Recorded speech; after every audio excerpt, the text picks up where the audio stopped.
Taiwan is so normal, and I feel like we live in a bubble, and the whole world outside is like suffering with COVID. There have been 685 cases and only 55 locally acquired cases. I think we're doing well, mainly because of this public understanding of how wearing a face mask, washing your hands, keeping yourself sanitized and disinfected anywhere as much as possible.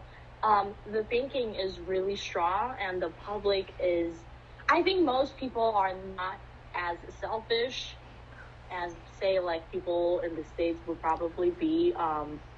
People listen to the government, and so a lot of things get to be prevented. That's number one. So like we have a public consensus to try to prevent the disease together. So some people have been complaining about wearing masks, and they still comply, because if you don't wear a mask, you can't get on the MRT, the train, the local train that we have here, and you can't enter restaurants, you can't enter anywhere. And if you want to go to class, you have to wear a mask.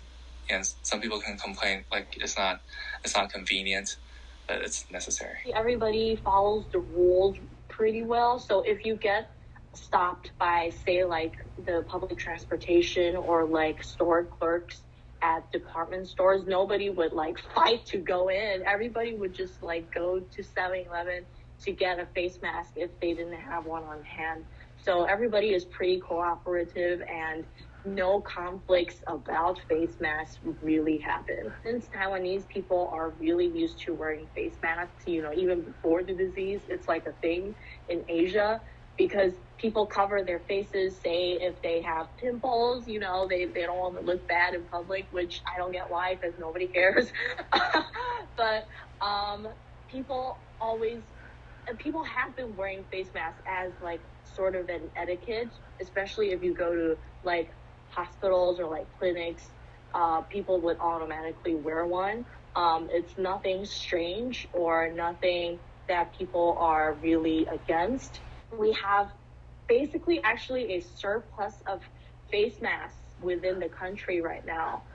You can get them anywhere, and we actually have this like face mask fashion going on, right? There's like cute pink or like, I don't know, jeans patterned, or just everything is so weird, because I see people trying to get face masks all around the world, but in Taiwan it's like, oh, which one am I gonna wear today? Am I gonna wear the pink one, the blue one, the green one? I have so many colors that I choose from, wear for the day, just to make my day fun, and like I compare it with my outfit so that I can go out in fashion, literally, in a face mask. There's been an average of 20 to 30 contacts linked to each confirmed case, and the government has been really good at tracing all of them. And one extreme example was a worker at a club, and he was confirmed to be positive, and he had, the government was able to track down 150 people who were in contact with him. And they all had to go through 14 days quarantine. In terms of feeling like there's a COVID, wearing a face mask part is still there, but obviously it's very necessary. And other than that, we get to do everything. We can go to the movie theater, we can go to restaurants. There's basically nothing that we're not allowed to do.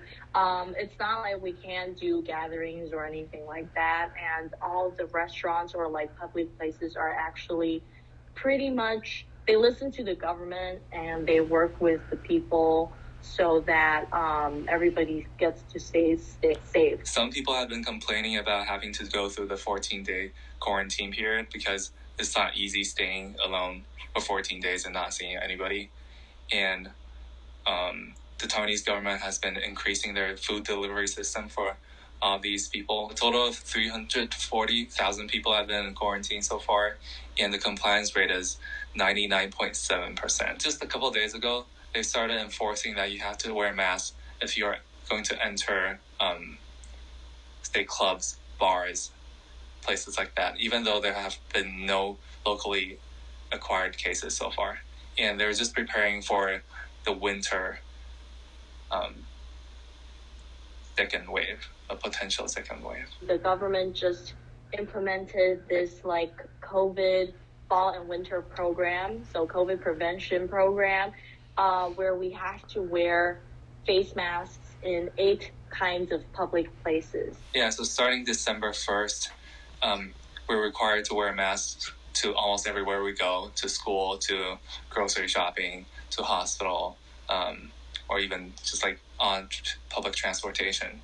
And some people have been complaining that this is unconstitutional, but the government actually had a meeting.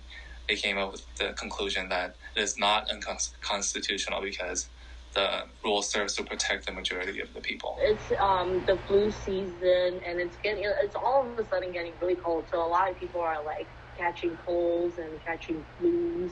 So I think the government had to like reinforce their rule to make sure that all of the efforts that were spent earlier, doesn't just go into the trash because the winter season is here. The public still complains about whatever the government does, but I think they're trying their best to protect the people, and as long as the public consensus is still strong enough, I think we're still going to be the country that's probably doing the best throughout the world. I feel extremely lucky because I can't imagine not being able to go anywhere, especially because I live in a big city, and public transportation is like the only way I get to go around because I don't drive. I just take like the MRT, which is the metro system here, or I take buses. So I can't imagine not being able to go anywhere and just being stuck at home. I feel really bad, but I think the government is doing a lot to help other countries as much as we can. I just feel extremely lucky and strange at the same time because we don't see the kind of suffering that I see on global news. I feel pretty safe living in Taiwan, and people are still wearing masks. People are still going through quarantine, but I definitely feel like life is pretty close to normal. Yeah, I think Taiwan's doing an amazing job, and we have strict rules, but everybody's complying. Everybody understands the necessity of it, and we've been lucky. And Shiva wants to say bye.